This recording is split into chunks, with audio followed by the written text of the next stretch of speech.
Prim Ministru Dr. Lidia Bela, grazzi tal-lejla jena għattu mażzaza. Inselmilkom. Grazzi lil-kulħadd ta' dil-merħba verament sabiħa. Grazzi ħafna. Insellem ukoll lil dawk preżenti żgħażagħ u lil din il-folla sabiħa. Inselmilkom. Insellem ukoll lil dawk kollha li qegħdin ukoll isegwuna permezz tal-mezzi soċjali. Merħba lilkom il-koll għal-raba attività ta' żgħażagħ laburisti parti mill-kampanja Together We Are. U l-kampanja Together We Are illum ġabitna f'Bormla. U allura biex xira wkoll insellmu lil dawk il-kandidati laburisti li ser ikunu qed jikkontestaw dan id-distrett. Nibdew bl-ewwel kandidat tagħna, il-Prim Ministru mexxej laburista Robert Abela.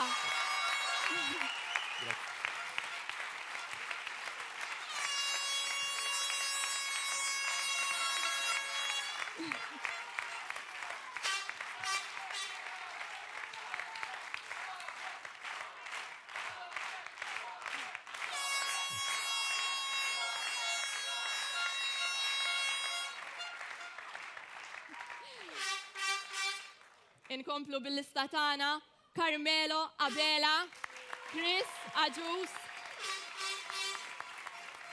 Glenn Bedingfield, Byron Camilleri, Clyde Caruana, Edward Kassar Delia, James Grek, Mark Grek, Joe Mitzi, Oliver Cicluna, Amanda Spiteri Grek, u Alison Zerafa Civelli.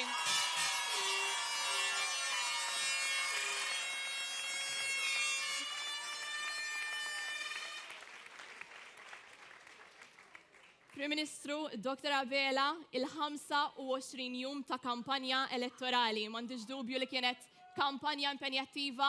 Smajtu koll li kelkom ġurnata impenjattiva palma kienet kull ġurnata ta' din il-kampanja elettorali. Kif qed tħossukom? Tibda inti? Fidek. Edha home, mhux vera. Grazzi Bormla. Grazzi ta' din il-merħba sabiħa ħafna u grazzi tal-li dejjem tatuna merħba sabiħa kull fejn inkunu. Qed nara fostkom uċuħ Bormliżi bħali fil-post fejn trabbejt u li huwa post għal-qalbi ħafna u għal-familja kollha tiegħi. Uċuħ familjari li kull darba li l-Partit Laburista isejħilkom toħorġu biħġarkom xemxu xita bartu rieħ biex tagħtu appoġġ lill-Partit Laburista. Grazzi mill-qalb.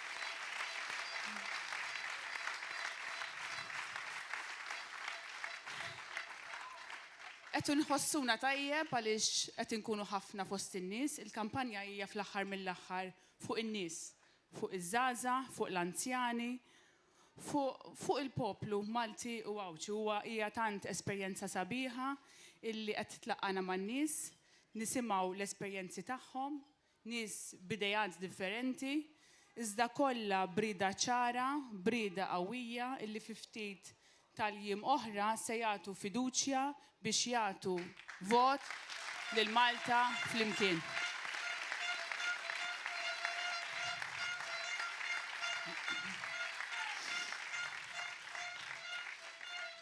Kif dejjem ngħidilkom li żgħażagħ li r-rwol tagħkom huwa kruċjali biex jitresqu proposti u idejat li qegħdin fil-manifest elettorali li ressaqna ftit tal-ġranet ilu propju nhar il-ġimgħa illi għaddiet, idejat illi ġew mill-xewqat u mill-proposti meta aħna iltqajna magħkom.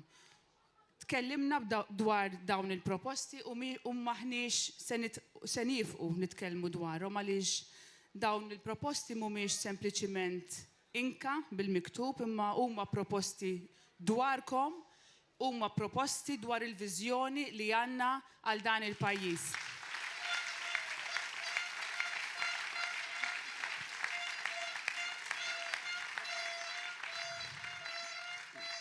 U matul dawn il-ġranet kellna ċans nitkellmu dwar diversi proposti, dwar proposti li għandhom xaqsmu mas-saħħa, mal-familja, dwar it-tfal, dwar l-ekonomija, nista' nibda u ma nieqafx. Iżda llum xtaqt naqsam magħkom il-sodisfazzjon tiegħi għal fatt li fuq il-manifest elettorali tagħna hemm 11 il-proposta dwar settur importanti u għal qalbi ħafna, is-settur tal-ħarsin tal-annimali, illi naf li huma għal qalb ħafna Maltin u Awċin.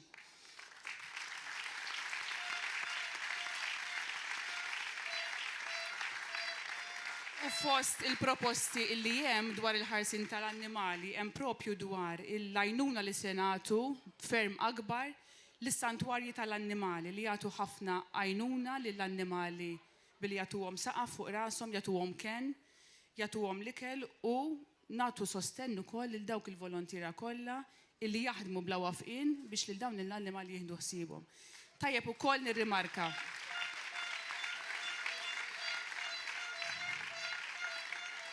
illi mentri fil-manifest tal-Partit Laburista għandna 11 il-proposta li titratta l-annimali, minkejja li l-Partit Nazzjonalista tkellem dwar diversi proposti dwar il-ħarsin tal-annimali u tkellem dwar numru ta' proposti. Però meta tħares lejn il-manifest tal-Partit Nazzjonalista, kull m'għandhom 3 proposti li jitrattaw il-ħarsin tal-annimali.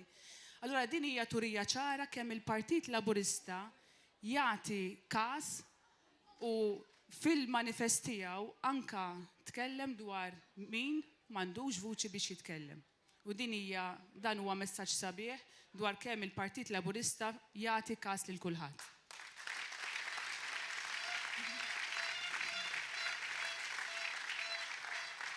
U meta nkun fostkom iż-żgħażagħ kif dejjem ngħidilkom, nirrealizza kemm verament dan il-pajjiż għandu futur sabiħ. Jiena dalgħodu kelli l-okkażjoni li niltaqa' ma' tfal li qed isegwu l-programm Ekoskola u kont sorpriża l-fatt li dawn it-tfal minn età żgħira kapaċi jitkellmu fuq temi differenti. U resqu numru ta' proposti, ħadd gost nismagħhom, dwar l-ambjent, dwar kemm jixtiequ li jkollna aktar spazji miftuħa, dwar ukoll il-bżonn li noħolqu bilanċ bejn il-xogħol tal-iskola u koll li jkollhom ħin biżżejjed biex jagħmlu xi passatemp u wkoll semmu li dwar il-bżonn tagħhom li jkollhom il-ħin biex jitkellmu mal-ġenituri tagħhom għaliex it-tfal ukoll u żgħażagħ ikunu jixtiequ li jaqsmu l-esperjenzi tagħhom u jiddiskutu wkoll id-diffikultajiet tagħhom. Jiena bħalma tajt kelma l-tfal dalgħodu illi l-Partit Laburista se jkun hemm biex jagħtihom il-garanzija ħalli kollha kemm huma jilħqu l-opportunità u jilħqu l-aspirazzjonijiet tagħhom. Jiena nagħtikom nagħmlilkom kuraġġ, għamlu kuraġġ, titfqux toħolmu, ibqgħu aħdmu biex tilħqu l-ħolm tagħkom u l-aspirazzjonijiet tagħkom, tħallu l-ħadd iwaqqafkom. Kelma waħda nagħtikom li aħna qegħdin hemmhekk warajkom biex ngħinukom tilħqu l-ħolm tagħkom. Prim Ministru, se nħalli fidejk min jaf kif qed tħossok. Pożittiv, bħal dejjem.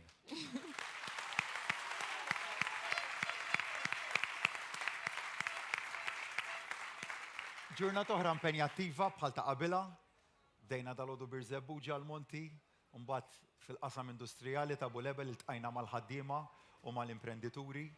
Aktar il-qudiem mbagħad fil-ġurnata morna Swatar, ħal-Balzan ukoll, San Pawl il-Baħar u issa din hawnhekk. Ġifieri ġurnata impenjattiva ma s-sabiħ tagħha huwa, l-isbaħ ħaġa tal-kampanja. Kemm tista' tiltaqa' ma' nies differenti. Tisma' esperjenzi differenti dal-għodu ltqajna partikolarment dal-għodu kienu esperjenzi ta' tant nies minn faxex differenti tas-soċjetà tagħna, smajna tajjeb, smajna tbatijiet ukoll, smajna mart dwar mart serju u trattament mediku li qegħdin jieħdu bħalissa. U tisma' dal-esperjenzi kollha kienet sabiħa ħafna l-esperjenza li kellna fil-ħin tal-break tal-ħaddiema li jaħdmu fil-qasam industrijali ta' Bulebel. Tara kelma waħda qaluli, kemm min ħaddem kif ukoll min jaħdem, kemm għandna xogħol, kemm għandna investiment. U dik kienet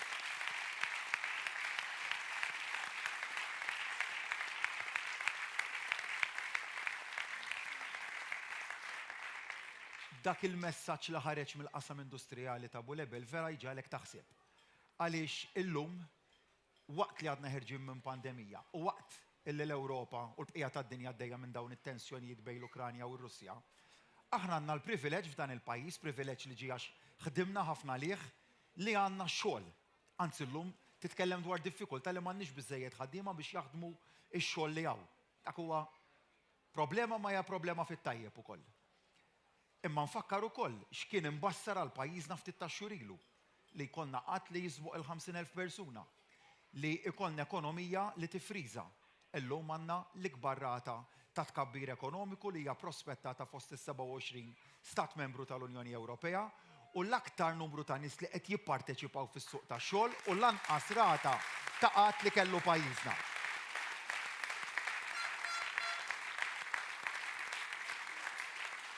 U għalhekk li bdejt li qed li nibqa' pożittiv għaliex qed nara rebbija b'saħħitha ġejja, rebbija ta' xogħol u ta' divertiment ukoll u l-istess is-sajf. Naraw sajf ta' xogħol partikolarment fis-settur ta' turiżmu b'saħħtu, irdu nibqgħu naħdmu bis-saħħa fadal ukoll ftit jiem biex nibqgħu nikkonvinċu dwar l-importanza tad-deċiżjoni tas-26 ta' Marzu, issa nkun qed nitkellem aktar il qudiem dwar dan.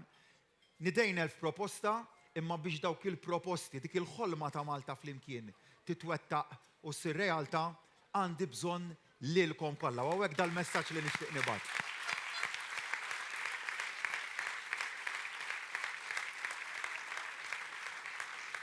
L-aħna dejjem emment li hija akbar mill-jiena. Waħdi ma jinxejn mingħajrkom. U għalhekk ejja nibqgħu waslu dan il-messaġġ ta' pożittività, dal-messaġġ dwar il-proposti li se jkunu qed joħolqu il-Malta flimkien għal futur isbaħ, ejja nibqgħu niddialogaw, nitkellmu dwarhom imma hemm bżonn li kulħadd jikkonvinċi lil dawk kollha li forsi għadhom sallum il-ġurnata għadhom ma ddeċidewx dwar se jagħmlu f'dak il-jum tas-26 ta' Marzu, dwar l-importanza illi kulħadd fis-26 ta' Marzu jiddeċiedi dwar x'futur iridu nfasslu għal pajjiżna. Grazzi ħafna, Prim Ministru. Grazzi lilek ukoll, Dr. Lidja Bela.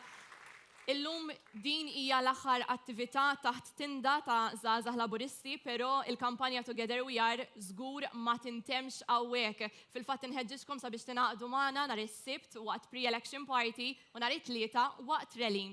Matul din il-kampanja iltqajna ma' diversi żgħażagħ ta' etajiet differenti u interessati f'setturi differenti. U allura illum bix-xira li ħanlaqgħukom ma' diversi żgħażagħ oħra li għandhom 16 u 17 sena u allura huma first time voters. Matul din il-kampanja iltqajna wkoll ma' diversi kandidati żgħażagħ Laburisti u daw intom tistgħu tkomplu ssegwuhom fuq is-socials tagħna @laboryouths.mt.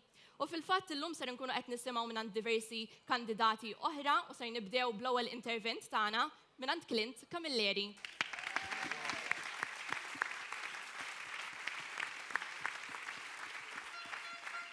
Insellem lilek Prim Ministru, Dr. Abela, lilkom il-kolam prezenti speċjalment lilkom iż-żgħażagħ li aktar ma jgħaddi żmien, aktar ma qegħdin nitlu f'din il-kampanja, aktar qegħdin tingħaqdu biħġarkom f'dan il-moviment. Jiena illum hija tal-qalbi ferm f'din l-attività organizzata miż-żgħażagħ Laburisti għaliex kienet propju din l-organizzazzjoni fih dan il-Partit Laburista li tat l-ewwel opportunità kemm lili kif ukoll lil ħafna minn sħabna sabiex għamilna l-ewwel pass fil-politika. Ħafna minna bdew fil-kunsill lokali, kunsilliera, sindki, illum ħafna minna wkoll qegħdin mhux biss fil-Parlament iżda membri ta' dan il-kabinett f'dan il-gvern. U għaldaqstant, dan huwa kif jimxi dan il-partit tagħna, kif jagħti l-opportunitajiet il kulħadd, kif ukoll jiftaħ beraħ il-bibin tiegħu sabiex int minn fejn int tagħmel x'tagħmel, għandek l-istess opportunità, partit li jilqa' fih danu iż-żgħażagħ u mhux biss bil-kliem, iżda bil-fatti. Kien propju wkoll issa f'din l-ewwel elezzjoni ġenerali fejn għall-ewwel darba żgħażagħ ta' 16 sena ser ikunu propju qegħdin jivvotaw. U għaldaqstant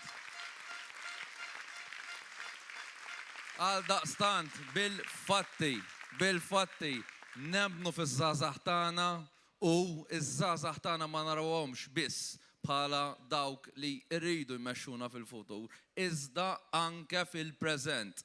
U għaldaqstant inkompli inħeġġeġ liż-żgħażagħ tagħna sabiex issa fl-aħħar ġimgħa ta' din il-kampanja baqalna biss ftit jiem sal-aħħar ta' din il-kampanja sabiex ikomplu jingħaqdu magħna, ikomplu jingħaqdu ma' dan il-moviment, ikomplu jingħaqdu ma' Tim Malta sabiex nibqgħu għaddejjin raħal, belt, familja, ġewwa kull bib, ġewwa pajjiżna sabiex nibqgħu nikkonvinċu lilkom tagħtuna l-fiduċja, nibqgħu nisemgħu minn għandkom, però aktar minn hekk inkunu qegħdin fl-aħħar mill-aħħar nitolbukom sabiex tagħtu l-ewwel mandat tal-Prim Ministru tagħna Robert Abela sabiex ikompli imexxi lil dan il-pajjiż il-qoddim.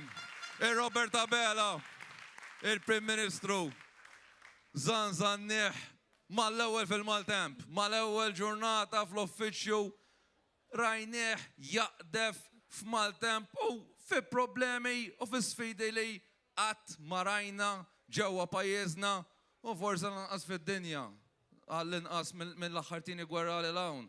U għaldaqstant jekk kellna mexxej, jekk kellna Prim Ministru li kien kapaċi jmexxi lil dan il-pajjiż fil-Maltemp, aħseb wara x'jista' jagħmel dan il-persuna, dan il-mexxej, dan il-ħabib tagħna. Jekk il-poplu, jekk intom tagħtuh il-fiduċja tagħkom nhar is-Sibt 26 ta' Marzu.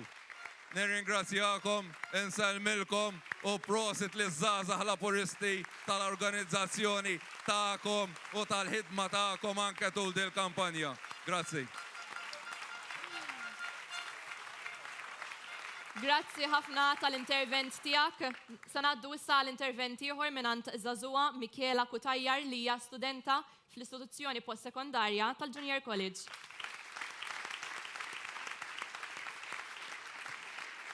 Insellmilkom bħala studenta ta' 17 sena li ħanivvota l-ewwel darba ma nistax, ma ninnutax u ma napprezzax il-valuri soċjalisti li ħadden dal-partit.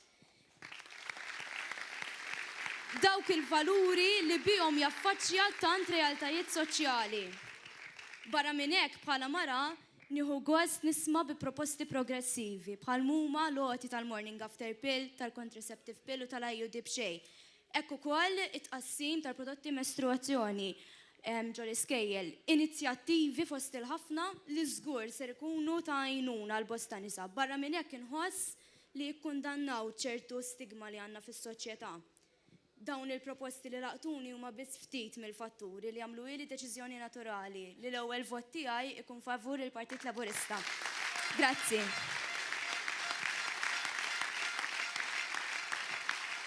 Grazzi ħafna lilek, Michela. Se ngħaddu issa għall-intervent ieħor din id-darba insejħu lill-kandidat Silvio Xkembri. Grazzi. Fejn u Ronald? Għaxiet li laħan ikxfu, kien jgħat hawnhekk. Qabel bdejna prim kont qed nitkellem mal-bedeq. Għalli tafsen, tara da. Għalli inti 36 għandek, għalli issa m'għadekx żagħżugħ, ta' xun billi ġejt hawnhekk. U jiena ngħidlu żagħżugħ m'għadniex. Imma l-enerġija li għandi għata daqs kienet l-ewwel waħda biex inkompli naħdem fih dan il-partit. U bil-forsi kollok l-enerġija meta tara dal-entużjażmu li hawnhekk taż-żgħażagħ. Ġewwa Polmra il-kottonera kienet għada u tibqa il-qalb tħabbat tal-Partit Laburista. Il-partit li dejjem kien tal-aspirazzjoni. Il-partit li qatt ma beża mill-isfidi. Il-partit li dejjem kien hemm sabiex joħloq il-ġid. Il-partit li qatt ma ddejjaq jaffaċċja il-problemi. U kien għalhekk li bil-Prim Ministru Robert Abela ħajjiqpa l-partit li dejjem imexxi u jilħaq l-aspirazzjonijiet tagħkom iż-żgħażagħ.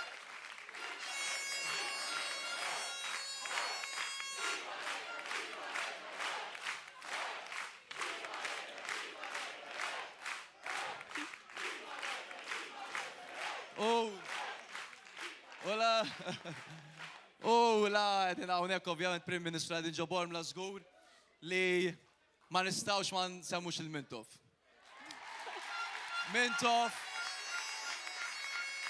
li il-persuna li kull min kien segwih u jisma' x'inhu jgħid u jaqra x'inhu jgħid.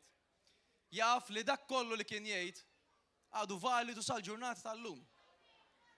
Mintoff li kien jgħid li dan il-pajjiż huwa l-pajjiż li jrid ikun hemm biex joħloq l-opportunitajiet, joħloq ix-xogħol u joħloq il-ġid li mbagħad inqasmuh ma' kulħadd. U jekk naraw ukoll anke fi żmien fejn dawn il-miriet qatt ma kienu ntlaħqu, kienu żminijiet fejn ma kienx hemm Partit Laburista fil-Gvern. Innutaw, anke issa taħt it-tmexxija ta' Robert Abela minkejja waqt l-ikbar pandemija, l-ikbar sfida li qatt kellek prim, inti kont kapaċi toħloq il-ġid, toħloq ix-xogħol u toħloq ħafna aktar xogħol minn kemm qatt kellna qabel.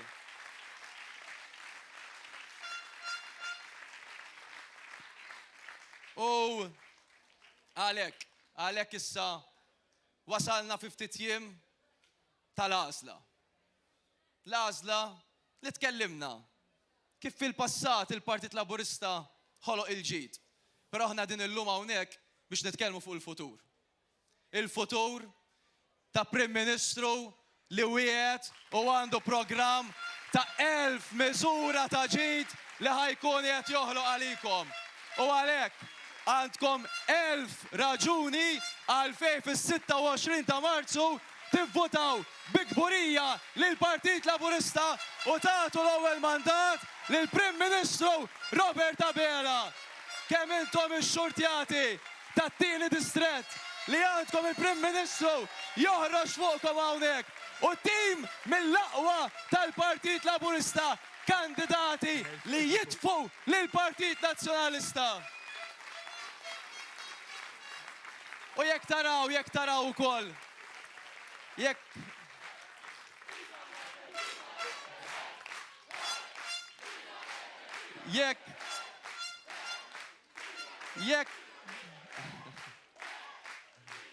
enerġetiċi ta' vera, lejla. Jekk taraw l-1000 proposta li għandna fil-manifest, taraw li l-maġġor parti tagħhom kollha huma ċċentrati magħkom iż-żgħażagħ. Magħkom iż-żgħażagħ u llum nista' ngħidilkom ittawlu fil-manifest u taraw kapitolu sħiħ intitolat Uliedna l-istilel ta' pajjiżna u dawn huma l-kliem li jagħżel personalment il-Prim Ministru meta ddedika dan il-kapitlu għalikom iż-żgħażagħ. Għaliex qabel kellna Prim Ministri li żgħażagħ kienu jużawhom biss għall-billboards. Illum għandna Prim Ministru li żgħażagħ mhux jgħidulhom intom il-futur kif qal sieħbi l-bedeq. Li żgħażagħ tefagħhom ministri ma' ġenbu li jmexxu l-aktar setturi importanti f'pajjiżna. U nagħlaq fuq dan il-punt. L-opportunitajiet kbar li għandhom iż-żgħażagħ. Kont se ngħidilkom nejra għalikom, imma mhux ħanejdilkom nejra għalikom. Ħanejdilkom erġgħu għatu mandat ieħor lill-Partit Laburista, għatu l-ewwel mandat lill-Prim Ministru Robert Abela l-oħra tal-Unjoni Ewropea. Għaliex iva, il-preżent huwa wieħed sabiħ, imma l-futur taħt il-Prim Ministru Robert Abela huwa bil-ferm u ferm isbaħ. Ringrazzjakom.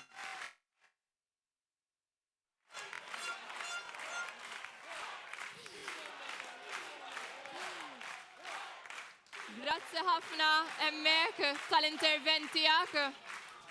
Ser nisimgħu issa mingħand l-istudent u first time voter Dale Heyman. Nsemmilkom. Jiena persuna li sa ftit ta' żmien ilu ma kontx nipparteċipa u nattendi attivitajiet politiċi. Iżda issa inħoss li għandi nagħmel dan għaliex ser inkun qed nivvota għall-ewwel darba.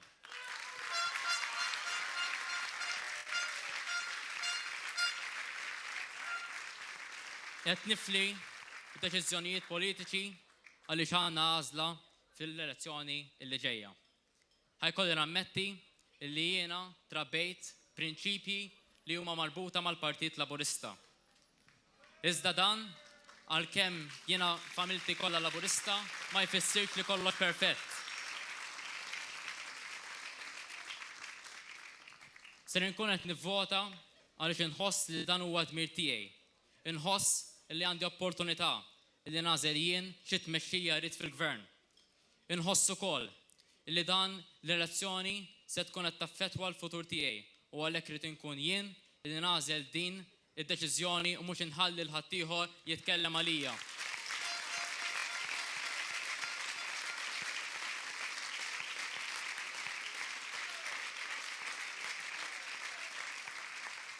Staqsejt li l-nifsi wkoll gvern irrid nara, jekk mhux gvern tal-mibeda u tal-firda, jew gvern immexxi minnek Prim Ministru li turina viżjoni u tagħmal dan il-pajjiż. Grazzi.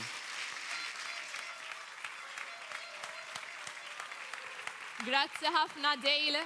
Ser nisimgħu issa mingħand żagħżugħa oħra Alaja Bonello. Ser inħalli fidejk.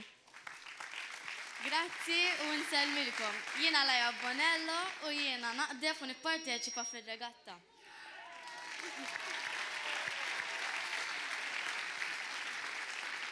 Bħala qaddiefa, ħadd gost li nara li fil-manifest elettorali dan l-isport ġie inkluż.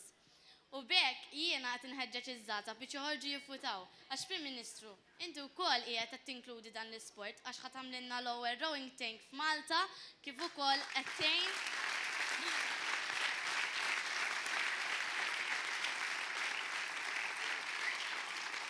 kif ukoll ħatejn u ħassaħħaħ il-klabs tagħna. Allura jiena bħala first time voter se nivvota u nħeġġeġ iż-żgħażagħ biex jagħmlu bħali wkoll ħalli nappoġġjaw dan il-partit. Grazzi.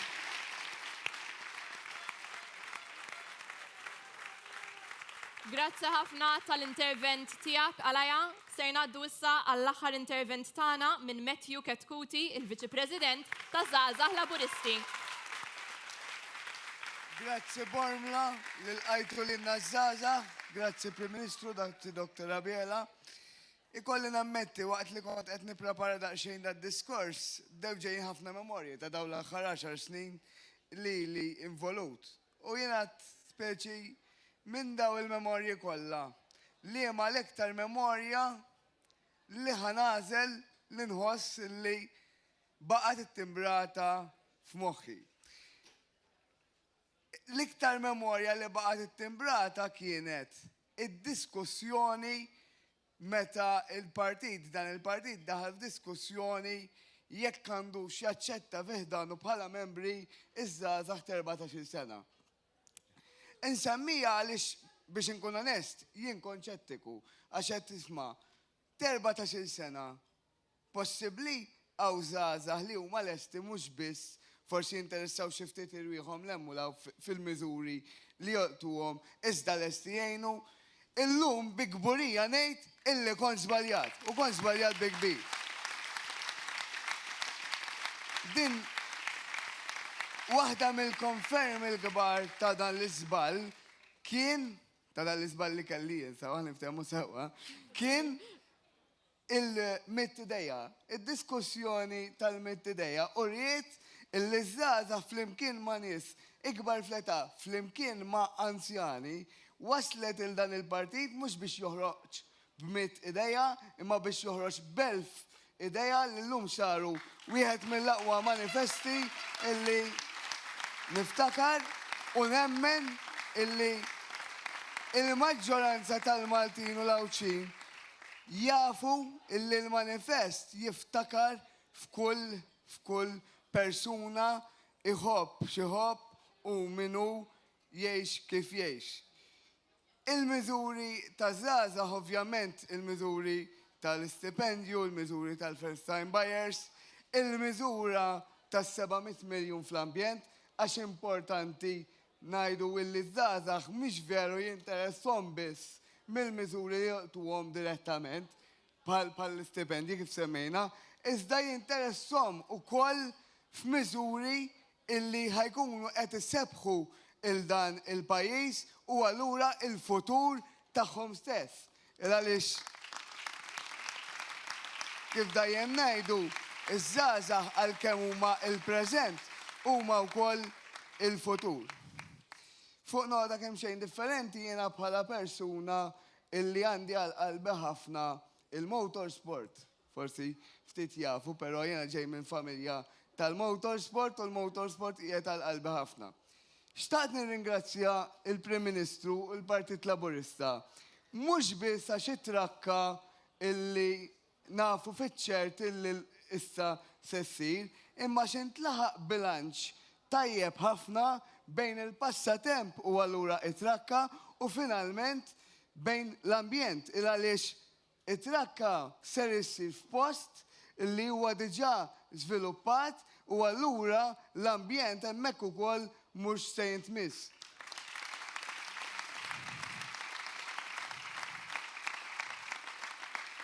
L-aħħar suġġett li xtaqt daqsxejn insemmi għax għalkemm kull darba ngħid isma' ħanipprova ma nitkellimx fuq u imma tant qiegħed għal qalbi illi nispiċċa inbiddel id-deċiżjoni tiegħi. Is-settur tad-diżabilità. Ikolli nammetti magħkom li waqt li kont qed naqra l-miżuri tal-manifest qabżit li dema.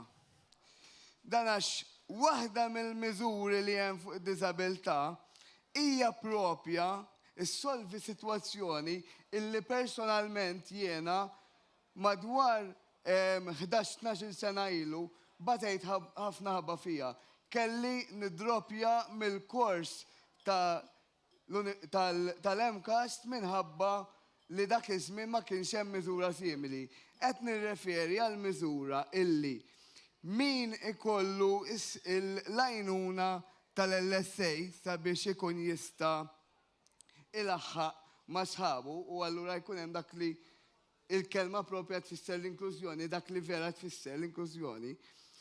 Mhijiex xi ħaġa faċli, anzi hija xi ħaġa diffiċli ħafna illi inti tagħmel 12 sena bell-LSA ma' ġembek, imbagħad f'tebqatajn tispiċċa b'xejn.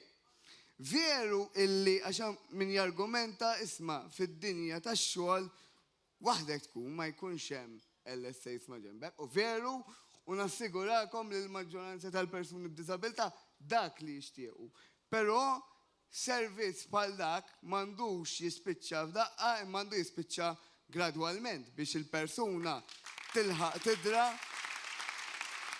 u tilħaq tagħmel dak tibdil.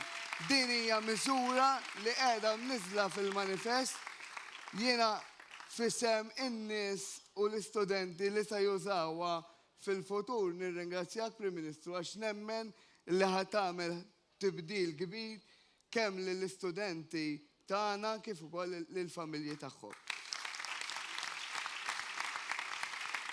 L-aħħar miżura li xtaqt insemmi għalkemm did-darba ma taffettwanix personalment, però inħoss ukoll li kienet miżura hija miżura li turi il-propja inklużjoni. Il-miżura li nibdew programm edukattiv għal persuni b'diżabiltajiet intellettwali u għal ġenituri tagħhom rigward l-importanza tal-sexual life.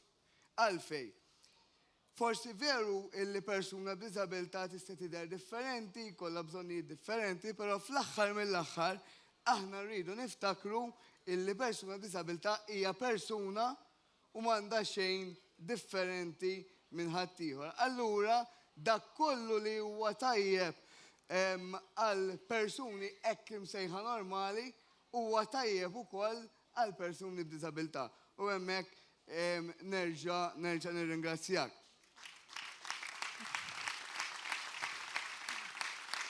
Biex nagħlaq daw il-miżuri kollha li semmejt mhux jien biss, imma daż-żgħażagħ kollha li kien hawn magħna llum ma jistgħux isiru possibbli jekk fis-26 ta' Marzu li ġej ma noħorġux nivvutaw lil kandidati kollha tal-Partit Laburista. Ma nistgħux naffordjaw li manifest tajjeb u b'saħħtu jibqa' biss fuq l-iskafef tal-istorja tal-Partit Laburista. Issa rridu nġibuh manifest li jkun jista' jitwettaq mill-Prim Ministru Robert Abela u minn sħabu. Grazzi ħafna. Together we are a team. Grazzi ħafna Matthew tal-intervent tiegħek. Prim Ministru Dr. Abela, smajna diversi interventi interessanti dwar il-viżjoni tal-Partit Laburista. Però dawn il-proposti mhuma xejn jekk il-poplu kif qal Matthew nhar is-26 ta' Marzu ma jagħmilx dik id-deċiżjoni importanti. Proset lil kull min għamel interventi ta' żgħażagħ speċjalment illi għandhom vota l-ewwel darba first time voters. Proset tal-messaġġ u tal-ħsibijiet profondi tagħkom. Pearl, dan li qegħdin fih bħalissa huwa l-ewwel parti minn vjaġġ ngħid jien. Għaliex din l-elezzjoni din il-kampanja mhix sempliċement dwar min se jifraħ u jiċċelebra l-għada tar-riżultat. Iżda din l-elezzjoni, din il-kampanja hija dwar x'soċjetà rridu għal dan il-pajjiż. Deċiżjoni dwar x'tip ta' pajjiż irridu għata pitada. U allura id-deċiżjoni ta' 26 ta' Marzu hija deċiżjoni importanti ħafna, ngħid jien aktar minn qatt qabel. Jiena kont segretarja fl-elezzjonijiet tal-2013 u anke fl-elezzjoni tal-2017 u kol ħadsem f'kampanji ta' elezzjonijiet tal-membri parlamentari Ewropew tal-Kunsilli Lokali. Iżda ngħid jien li din il-kampanja elettorali hija aktar importanti minn dawn l-elezzjonijiet preċedenti. U għalfejn, għaliex pajjiżna għadu kemm ħareġ minn pandemija, id-dinja qiegħda taffaċċja sfidi kbar. U allura id-deċiżjoni hija dwar min f'dawn il-mumenti irid imexxi lil dan il-pajjiż. Allura huwa importanti li jkollna partit stabbli li jieħu fideh it-tmexxija ta' dan il-pajjiż. Allura għandna bżonn partit illi qatt ma ddejjaq jinbidel, partit illi qatt ma waqaf jitgħallem, partit illi dejjem fittex it-tajjeb f'kulħadd, partit illi huwa imdawwar b'kandidati u preżenta kandidati uħut minnhom b'esperjenza, uħut minnhom li huma kandidati ġodda imma għandhom kwalitajiet tajbin ħafna. U allura id-deċiżjoni ta' 26 ta' Marzu hija deċiżjoni importanti ħafna u huwa importanti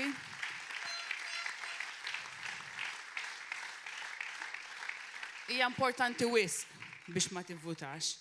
Allura użaw il-vot tagħkom biex tażlu Malta għal aktar opportunitajiet, Malta għal kwalità ta' ħajja aħjar, Malta li se tagħti garanzija għat-tfal tagħna, Malta flimkien, Malta għal futur sabiħ.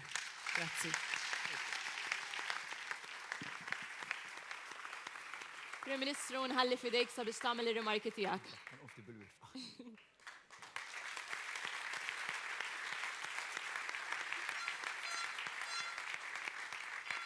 Il-naf dal-aħħar jiem nitkellmu dwar dal-1000 proposta sbieħ kollha forward-looking illi għandna fil-manifest elettorali. Imma jien ma rridx li dawk jibqgħu proposti, jien irrid li jsiru 1000 kisba għal dan il-pajjiż. 1000 kisba.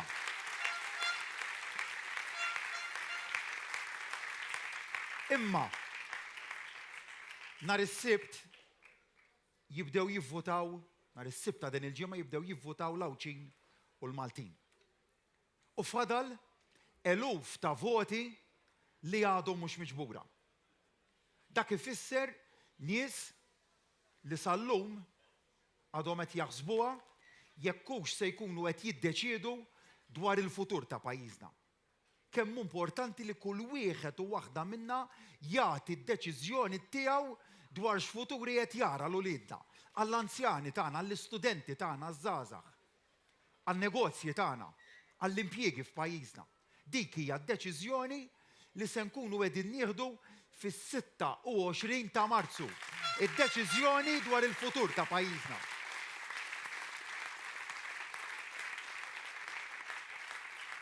U nifhem li jista' jkollok realtajiet ta' nies li qed jgħidu aħna kellna minkejja li nemmnu li l-pajjiż baqa' miex il-qudiem anka fl-iktar żmien diffiċli, imma jien kelli realtà personali, weġa personali li ma ġejtx mismuha biżżejjed dwarha. Jew l-instmajt imma ma ġejtx offrut soluzzjoni minkejja li kienet talba ġustifikata. Hemm min forsi għaliex għandu inkwiet dwar x'jista' jaħseb li ħajġri fil-lokalità fejn jgħix. Forsi b'xi proġetti differenti. Li ma tivvotax mhijiex soluzzjoni. Is-soluzzjoni hija li f'dal jiem li fadal ersqu lejna, tkellmu miegħi, tkellmu ma' Lidja, tkellmu mal-kandidati tad-distrett, soluzzjonijiet fejn huma ġustifikati l-ilmenti, insibuhom, niddialogaw flimkien. Imma li wieħed jastjeni milli jiddeċiedi dwar il-futur ta' pajjiżu mi se solvi xejn. U hemm ħafna bidliet li jien irridkom tkunu miegħi biex nagħmluhom lilkom iż-żgħażagħ partikolarment. Kemm għandna bidliet x'nagħmlu fil-qasam ambjentali, fil-qasam edukattiv. U nidejna proposti ambizzjużi fil-qasam ambjentali nsemmi l-investiment ta' 700 miljun euro fuq medda ta' 7 snin. F'diversi lokalitajiet madwar Malta se nkunu qed nagħmlu proġetti li jibdlu l-wiċċ ta' dan il-pajjiż. Hawnhekk f'Bormla se jkollna wieħed mill-aktar proġetti ambizzjużi. Tajna lura art li kienet se tiġi żviluppata, tajnija lura lin-nies. Se jkollna parkett, spazju miftuħ.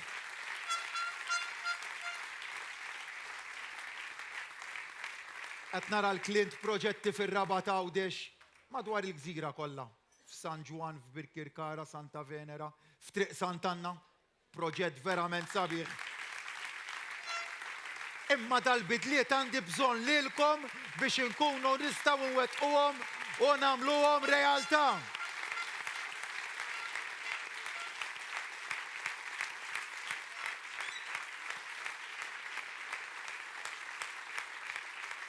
Fil-qasam edukattiv l-istess, nidejna sensiela ta' proposti fil-manifest elettorali li hemm l-allima fiċ-ċentru tagħhom, l-edukaturi tagħna, li mhux biss se nkunu qed inżidulhom bis-saħħa il-kundizzjonijiet tax-xogħol tagħhom, imma wkoll li rridu li huma jkunu fiċ-ċentru ta' dawn ir-riformi flimkien magħkom. U għalhekk li għamilna inċentivi bis-saħħa, proposti bis-saħħa, biex inkomplu l-inċentivaw żgħażagħ li jibqgħu jistudjaw lil mill-edukazzjoni mill-età tal-edukazzjoni obbligatorja. 500 euro għal medda ta' 3 snin, jiġifieri 1500 euro l dawk iż-żgħażagħ li jiddeċiedu li jibqgħu jistudjaw lil mill-età obbligatorja. Insemmi imma importanti ħafna l-garanzija tfal li aħna li tfal tagħna sa mill-bidu tal-proċess edukattiv, formattiv u edukattiv tal-karattru tagħhom nagħtuhom l-istess opportunitajiet ġej minn fejn ġej. Tiflaħ x'tiflaħ il-familja tiegħek, kulħadd għandu jkollu opportunitajiet indaqs. U f'dal bidliet imbagħad għalhekk is-sejħa tiegħi lilkom li bil-blaċċ li kellna r-riforma se tkunu qegħdin tivvutaw għall-ewwel darba lilkom ta' 16 u ta' 17-il sena kellna l-kuraġġ li mmexxu l qudiem din ir-riforma. Imma fadal ħafna u ħafna iżjed nagħmlu. Ħafna mill-bidliet jibdew bil-kuraġġ li intom għandkom għad-diskussjoni ħielsa għal ħsieb ħieles. Dalgħodu kont verament irrabjat meta nara partit politiku li se jikkontesta l-elezzjoni ġenerali illi kompla fuq l-attitudni li qabad meta kellna d-dibattitu fl-università u ddeċieda li jirrapporta lill-Kummissarju tal-Pulizija numru ta' attivisti u akkademiċi għaliex huma pro-choice. Rapport lill-Kummissarju tal-Pulizija biex jibbeżżagħhom. U nkunu ċari ma' dawn l-attivisti tkellimt kemm il-darba kien hemm temi li ħdimna lihom flimkien u anka riformi, għamilna nsemmi l-femiċidju hawnhekk, kien hemm temi oħra li tkellimna dwarhom imma ma qbilniex, ma jimpurtax inbilli ma qbilniex, kellna diskussjoni kordjali u kulħadd qal il-veduti tiegħu huma li tirrappurthom lill-pulizija biex nissel fihom il-biża' illi jitkellmu ara ma nkunu s-soċjetà li naċċettaw dan. Aħna rridu nibqgħu soċjetà riformista, soċjetà li ma tibżax titkellem il-ħsieb tagħha. U hija din is-soċjetà li jien nara manifestata fikom iż-żgħażagħ.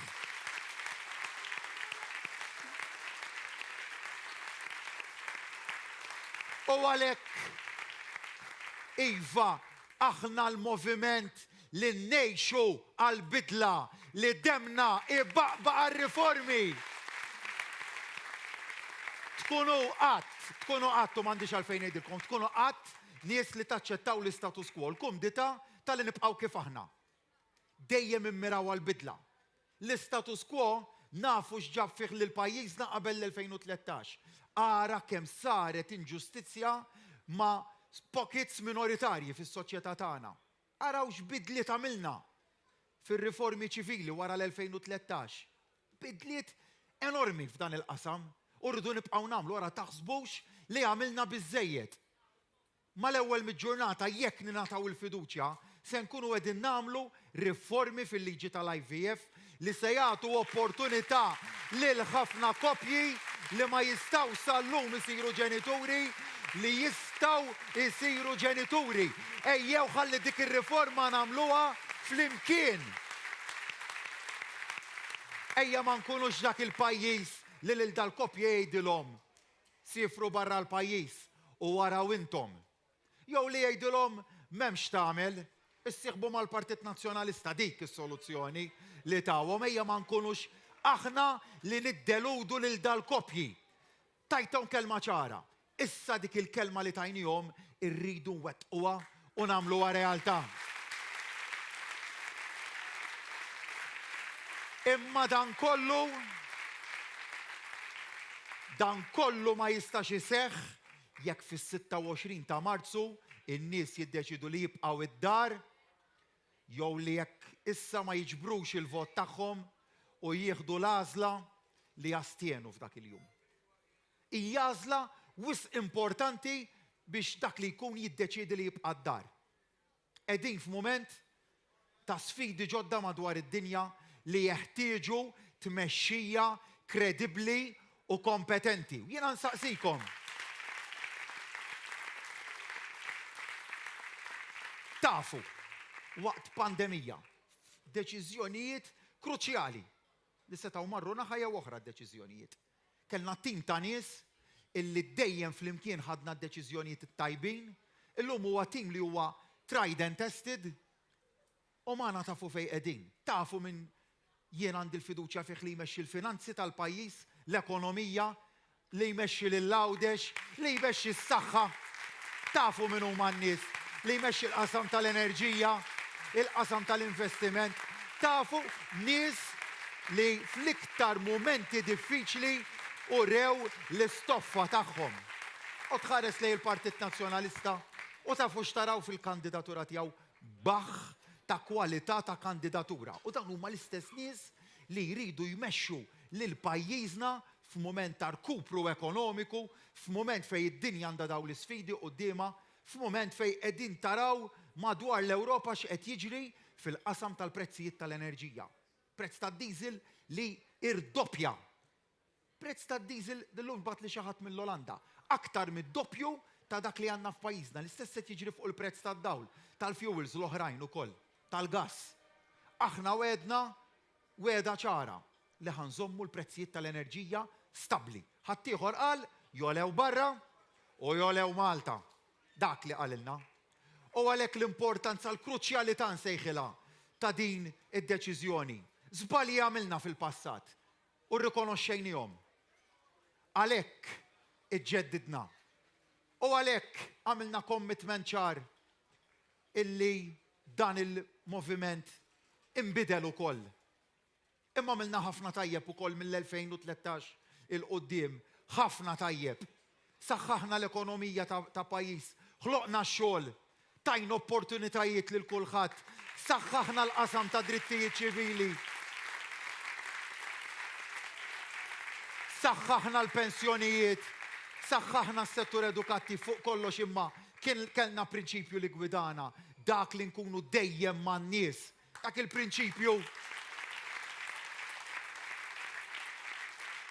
il-prinċipju iggwidana f'pandemija. Konna man-nies fl-aktar momenti diffiċli.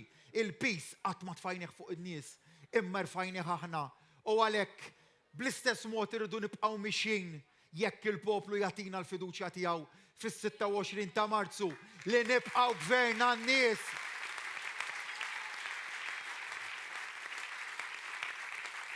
U għalhekk il-manifest għandu 3 prinċipji ewlenin: Malta isbaħ, kwalità ta' ħajja aħjar, opportunitajiet għal kulħadd. Dak ifisser meta tkun gvern għan-nies. U għalhekk li għandi bżonnkom miegħi, ejja ħanibqgħu nikkonvinċu fadal ftit jiem, ejja ħalli naħdmu bis-saħħa sabiex nibqgħu nuru kif dan il-moviment jixraqlu jibqa' jmexxi lil dan il-pajjiż sabiex noħolqu futur aħjar għat-tfal tagħna, għaż-żgħażagħ tagħna, għall-pensjonanti tagħna, għan-negozji tagħna, għall-istudenti tagħna. Futur aħjar għal pajjiżna, għalhekk Malta, għalhekk flimkien, għalhekk futur sabiħ.